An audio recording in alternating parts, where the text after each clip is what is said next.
Vladimir Putin has obviously your friend and mine. Yes, indeed. He has intervened in our election in the past. Right. It's not something, as you experienced firsthand, it's not something we talk about a lot. Do you fear that that is something that could be happening for 2024? And do you think we should be talking about it more?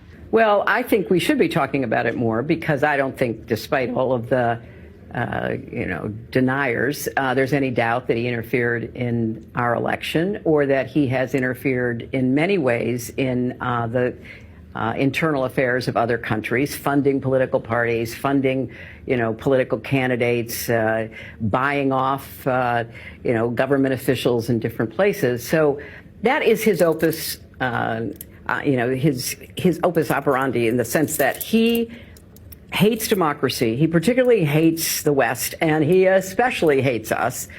And he has determined that he can do two things simultaneously.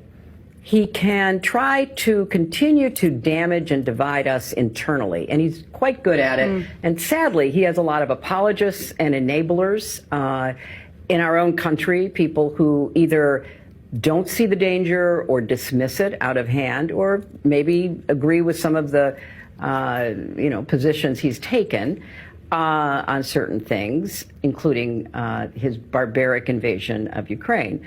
And so dividing us and then trying to seize territory in such a brutal way to try to expand his reach, to try to restore the Russian Empire, if not the former Soviet Union, that is who he is. I said that for years.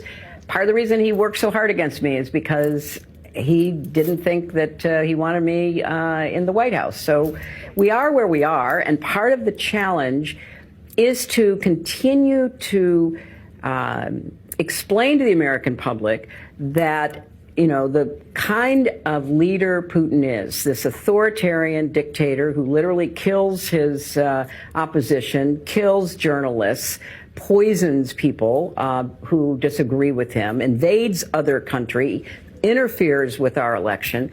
That is part of the alternative we have to reject in this election. We have to reject authoritarianism. We have to reject a kind of creeping fascism almost of people who are really ready to turn over their thinking, their votes, to wannabe dictators, and we can't allow that to proceed.